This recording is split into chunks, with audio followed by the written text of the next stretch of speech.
तो आज की खबर क्या है? सबसे पहले तो आप ये समझिए, देखिए नगरोटा में आतंक के अंत पर सेना प्रमुख की ओर से ये बयान जारी किया गया है। जनरल मनोज मुकुंद नरवणे ने पाकिस्तान को चेतावनी दी है। एलओसी पार करने वाले आतंकी जिंदा नहीं बचेंगे। ये बहुत ही स्पष्ट और साफ संदेश पाकिस्तान को।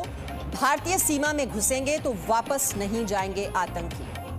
नगरोटा की कार्रवाई पाकिस्तान को साफ संदेश है। जनरल नरवणे ने सेना पुलिस के पराक्रम की तारीफ भी की है। तो सीमा में घुसोगे तो फिर यही अंजाम भुगतना होगा। पाकिस्तान के लिए बहुत ही साफ और स्पष्ट संदेश।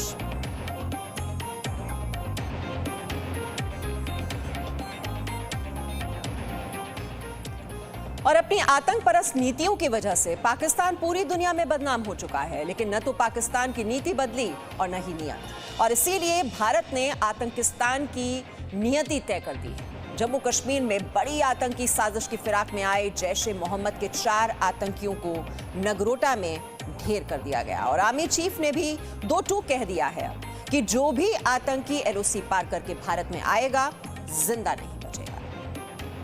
ट्रक के अंदर जो भी छुपा है हथियार डाल के हाथ ऊपर करके बाहर आ जाए, आपको कोई नुकसान नहीं होगा।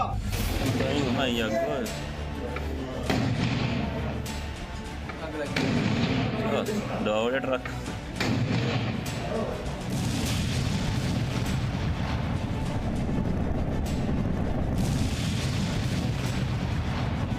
सरहद पर पाकिस्तान गोली चलाएगा तो भारत गोला बरसाएगा। पाकिस्तान आतंकवादी भेजेगा तो भारत हर आतंकवादी को जहन्नुम पहुंचाएगा। एक भी आतंकवादी जिंदा नहीं बचेगा।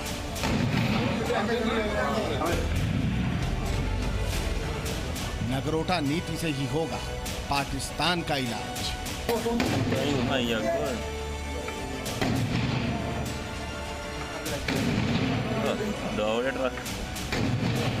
जम्मू कश्मीर के नगरोटा में ये आतंकवाद के अंत के धमाके हैं।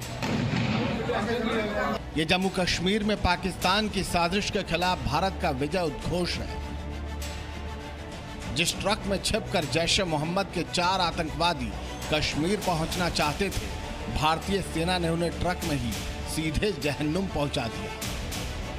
ये आतंकवादी हथियारों की भारी मात्रा के साथ जम्मू से सांबा के लिए निकले थे और नगरोटा टोल प्लाजा से होते हुए कश्मीर जाना चाहते थे, लेकिन नगरोटा टोल प्लाजा पर ही आतंकवादियों और पाकिस्तान के आतंकी साजिश को मोर्टार से भस्म कर डाला गया।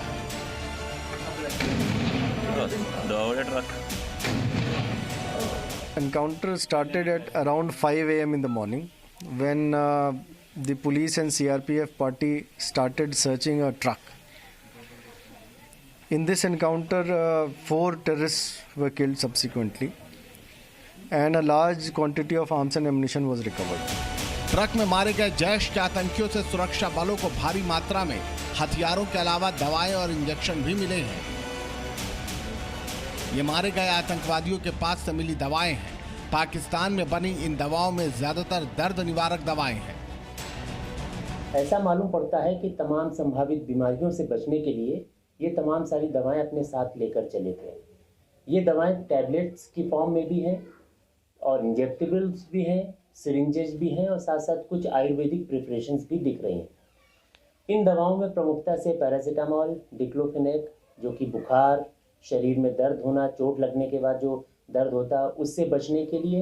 इंजेक्टेबल से शायद इनका तात्पर्य ये होगा कि इंस्टेंट रिलीफ अगर चाहिए तो इंजेक्शन भी इन्होंने लगाने की तरकीब सीखी होगी और वो इसलिए साथ लेकर चल रहे थे।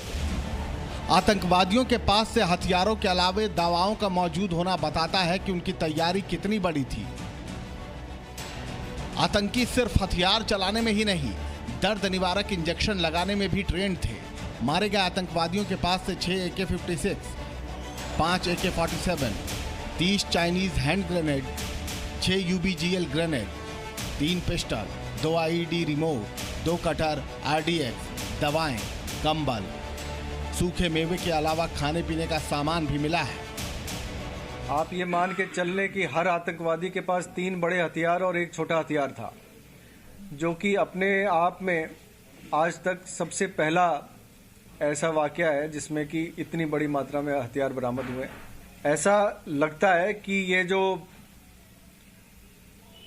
आतंकवादी मारे गए हैं ये किसी बड़े मंसूबे को अंजाम देने के लिए इन्फिल्ट्रेट हुए थे और जम्मू से कश्मीर घाटी की तरफ जा रहे थे। यानी आतंकवादी पूरी तैयारी के साथ कश्मीर की ओर बढ़ रहे थे, लेकिन इतनी भारी मात्रा में हथियार होने के बावजूद आतंकवादी भारतीय सुरक्षा बलों के सामने टिक नहीं पाए और आतंकिस्तान को यही है भारत का अल्टीमेटम। नगरोटा में आतंक के अंत के बाद सेना प्रमुख जनरल मनोज मुकुंद नरवणे ने कहा, लाइन ऑफ कंट्रोल पार करने की कोशिश करने वाले आतंकवादी जिंदा नहीं बचेंगे। उन्होंने कहा कि यह संदेश पाकिस्तान और उसके आतंकवादियों के लिए बेहद साफ है। जो भी भारत में घुसपैठ करने के लिए नियंत्रण रेखा को पार करेगा, इसी तरह से वापस नहीं जा सकेगा। ये भारत का ऐलान भर नहीं, ये पाकिस्तान के लिए आखिरी चेतावनी है। पिछले कई महीनों से पाकिस्तान की सेना जम्मू कश्मीर में घुसपैठ को बढ़ावा देने के लिए सीज फायर उल्लंघन कर रही है, लेकिन भारत ने भी हर बार पाकिस्तान को करारा जवाब दिया है।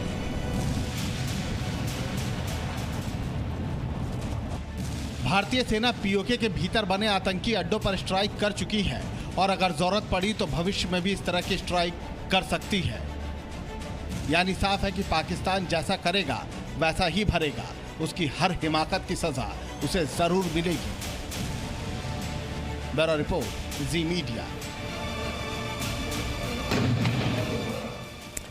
तो ये जनरल की दहाड़ है। एलओसी पार करने वाले आतंकी अब जिंदा नहीं बचेंगे, भारतीय सीमा में घुसेंगे तो वापस नहीं जाएंगे। नगरोटा की कार्रवाई पाकिस्तान के लिए ये साफ संदेश। साथ ही साथ आर्मी, पुलिस और पैरामिलिट्री फोर्स का बेहतर समन्वय इस ऑपरेशन के दौरान देखने को मिला। सुरक्षा बलों ने सफल ऑपरेशन को अंजाम दिया और ये पहली बार नहीं है जब army chief general Manoj Mukund Naravane ने ऐसी पराक्रमी हुंकार भरी हो। उन्होंने पाकिस्तान को चेतावनी दी और फिर उसे भारतीय सेना की तैयारी भी दिखाई। तैयारियों के साथ ही सेना की सफलता गिनाई और न सिर्फ पाकिस्तान जैसे छोटे से देश के खिलाफ बल्कि चीन की चालबाजियों के खिलाफ डटकर लड़ने के लिए जवानों का मनोबल भी बढ़ाया। आपको सुनाते हैं आर्मी चीफ नरवणे का शौर्य संदेश। जवानों का मनोबल बहुत ऊंचा है और वो हर चुनौती का सामना करने के लिए तैयार है। हमारे जवान सबसे अच्छे जवान हैं और वो ना सिर्फ इंडियन आर्मी का लेकिन देश का भी नाम रोशन करेंगे। आतंक के प्रति हमारा पॉलिसी जीरो टॉलरेंस का है। आतंक करने वालों को जवाब देने के लिए हमारे पास अनेक विकल्प हैं जिनका इस्तेमाल करने में हम नहीं हिचकिचाएंगे। सुरक्षा के लिए हमने जो कदम उठाने थे वो हमने उठाए हैं और मुझे उम्मीद है कि जो हमने डिप्लॉयमेंट की है उससे हम अपनी सुरक्षा कायम रखेंगे। और नगरोटा में हथियारों के अलावा क्या लाए थे आतंकी, ये भी जानना आपके लिए जरूरी है और ये जो पूरी लिस्ट है ये आप ध्यान से देखिए। 6 कंबल लाए गए थे, वायर कटर, 4 रेनकोट, 5 मोबाइल, 4 पिट्ठू बैग, 2 घड़ियां, 6 वायरलेस सेट, कंपास भी थी, जले हुए नोट थे। ये सब इन आतंकियों के पास से मिला।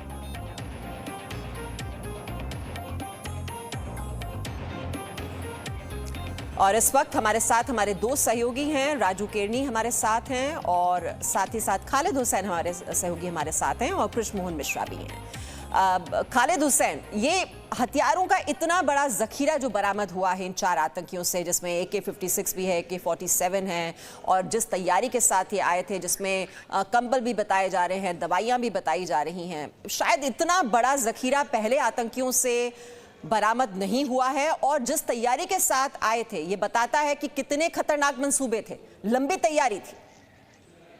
देखिए मीमांसा, जब भी इन्फिल्ट्रेशन होती है तब जो इन्फिल्ट्रेटर्स होते हैं, ये मिलिटेंट्स, उनके पास ये सब सामग्री पहले से साथ होती है क्योंकि उनको पता होता है कि कई दिन उन्हें चलना है और उसके बाद बॉर्डर क्रॉस करना है और उसके बाद उन्होंने कहीं किसी मंजिल पे पहुंचना है। लेकिन जिस मात्रा में इनके पास हथियार मिला है, खासकर अगर हम राइफल्स की बात करें तो 4 लोगों के पास 11 राइफल्स मिली है। इसी ये दर्शाता है कि कश्मीर घाटी में जो मिलिटेंट्स के पास अक्सर जो अथॉरिटीज हमें कहती है कि सामान की बहुत ज्यादा कमी हुई है, क्योंकि अक्सर एनकाउंटर जो रिसेंट में हुए हैं वहां जो बरामदी हुई है, वहां अगर 2 मिलिटेंट मारे जाते हैं तो उनके पास से 2 पिस्टल या 1 राइफल या 1 पिस्टल मिलता है, जो दर्शाता है कि मिलिटेंट्स के पास शायद कश्मीर घाटी में अब हथियारों की कमी हुई है, क्योंकि जो कश्मीर की नियंत्रण रेखा है वहां से घुसपैठ करना लगभग अब नामुमकिन हुआ है।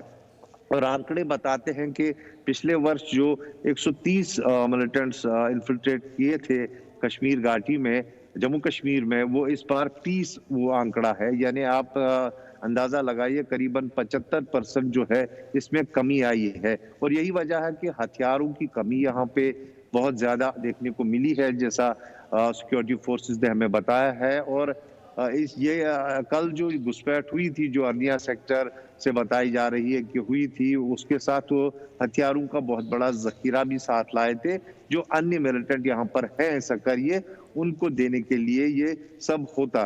लेकिन इससे पहले कि वो यहाँ पर पहुंचते, उनको बीच में ही इंटरसेप्ट किया गया और फिर नगरोटा में जो मुठभेड़ हुई उसमें वो मार दिए गए और ये सारा जखीरा जो है बरामद किया गया। कहीं ना कहीं जो इंटेलिजेंस ग्रिड है वो बहुत ज्यादा स्ट्रांग हुआ है, और इस बात से ये पता चलता है कि चाहे वो नियंत्रण रेखा हो या फिर अंतर्राष्ट्रीय सीमा हो, जहां से घुसपैठ करने की कोशिश की जाती है, वो खबर सुरक्षा बलों तक पहुंच जाती है। हालांकि अन्या से लेकर उधमपुर तक काफी फासला है, वो फासला वो तय तो कर पाए थे, लेकिन उधमपुर में उन्हें इंटरसेप्ट किया गया और वहां पर उनको जो है मार गिराया गया। तो ये एक सोचने वाली बात है कि कैसे जो सिनर्जी है जम्मू कश्मीर पुलिस, सीआरपीएफ, सेना, उनके बीच, और वही कारण है कि उन्हें सफलपूर्वक बहुत ही खतरनाक मंसूबों के साथ वो आए थे, लेकिन ऑपरेशन में कामयाबी मिली है सुरक्षा बलों को। लेकिन कृष्ण मोहन मिश्रा, जो पाकिस्तान का झूठ है वो एक बार फिर से पर्दाफाश। जिस तरह से पाकिस्तान रेडियो, जो स्टेट ब्रॉडकास्ट है, वहां पर क्या बताया जाता है कि ये जो आतंकी हैं उनको शहीद का दर्जा एक बार फिर से दे दिया गया, जो हमने पहले देखा था। और ये जो दुष्प्रचार चलाया जा रहा है पाकिस्तान की ओर से कि नागरिकों को टारगेट किया जा रहा है भारतीय सेना की तरफ से, उसका भी खंडन किया गया है भारत की ओर से। देखिए, पाकिस्तान के पास अब रास्ते बहुत कम बचे हैं। पूरी दुनिया के सामने वो एक्सपोज हो चुका है। ग्रे लिस्ट में अभी वो लगातार है, ब्लैक लिस्ट में जाने का खतरा है उसके पास। दुनिया में उसके साथ खड़े होने वाले मुल्कों की तादाद बहुत कम रह गई है, जिनमें कि चीन जैसे कुछ एक मुल्क हैं जिनकी अपनी क्रेडिबिलिटी इंटरनेशनल एरिना में खराब हो चुकी है। अब पाकिस्तान मिलिटरली भी भारत से बहुत बुरी तरह मात खा रहा है। आतंकवाद का कश्मीर में सफाया हो रहा है, जैसा कि अभी खालिद बता रहे थे, बार बार हम लोग सुन रहे हैं कि हथियारों की कमी है, लीडरशिप साफ हो चुकी है आतंकवादियों की, नई भर्ती में कमी आई है। इन सारी चीजों को देखते हुए पाकिस्तान बहुत डेस्परेट है। पिछले एक हफ्ते से पाकिस्तान ने सीज फायर उल्लंघन की घटनाओं में बेतहाशा बढ़ोतरी की थी, लेकिन उसके बाद भी आपने 13 तारीख के वीडियो भी देखे होंगे कि जिसमें भारतीय सेना की गोलाबारी से पाकिस्तान को बहुत ज्यादा नुकसान पहुंचा है। और ऐसे में सबसे आसान तरीका ये होता है ये कहने का कि देखिए, भारतीय सेना तो सिविलियंस के ऊपर गोलाबारी कर रही है, जबकि हकीकत यह है कि जिन इलाकों में भारतीय सेना हमले कर रही है उन इलाकों में कोई सिविलियन आबादी है ही नहीं। वो सारे के सारे आतंकवादियों के लॉन्च पैड्स हैं या पाकिस्तान की वो पोस्ट हैं जो कि आतंकवादियों को घुसपैठ कराने के लिए, कवर फायर देने के लिए जानी जाती हैं, या जहां से पाकिस्तान की बदनाम टीम बैट आती है और भारतीय लाइन ऑफ कंट्रोल को पार करके जो भी इक्का दुक्का भारतीय सैनिक मिलता है उनके ऊपर हमला करती है। तो पाकिस्तान के पास ऑप्शन अब बहुत कम बचे हैं। रही बात दुष्प्रचार की, तो उसका भारतीय सेना ने बहुत ही साफ लफ्जों में खंडन किया है कि भारतीय सेना ने जब भी कोई स्ट्राइक की, चाहे वो सर्जिकल स्ट्राइक हो जो जमीन पर की गई उड़ी हमले के बाद, या एयर स्ट्राइक जो पुलवामा हमले के बाद की गई, या रोज जो सीमा पर सीज फायर का उल्लंघन हो रहा है उसकी जवाबी कार्रवाई, वो हमेशा पिन पॉइंट होती है, उन्हीं पोस्ट पर होती है जहां से फायर आ रहा होता है, या पाकिस्तान की सेना जहां से कवर फायर दे रही होती है घुसपैठियों को, या घुसपैठियों के लॉन्च पैड पर होती है। तो पाकिस्तान के दुष्प्रचार का भी खास असर पड़ेगा नहीं पूरी दुनिया में, क्योंकि पाकिस्तान की अपनी क्रेडिबिलिटी लगभग जीरो हो चुकी है।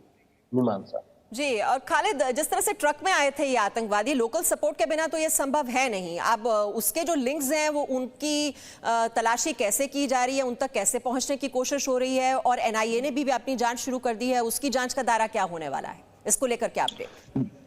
जी मीमांसा, कल देर शाम एनआईए के 4 सदस्य जो है घटनास्थल पे गए और वहां उन्होंने पूरे जो मौके को देखा, कुछ जो उनको जानकारी लोकल पुलिस से चाहिए थी वो हासिल की और उसके बाद उन्होंने अपनी जांच शुरू कर दी।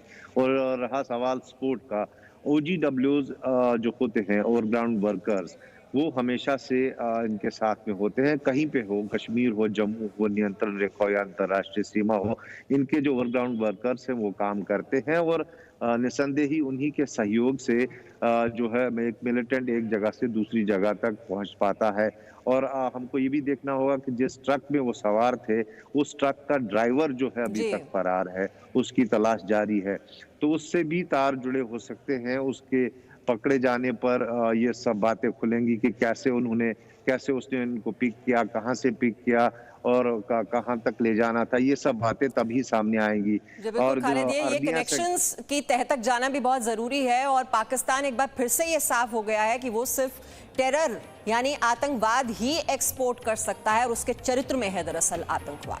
Presenting B News app available on Google Play and App Store. Download it now.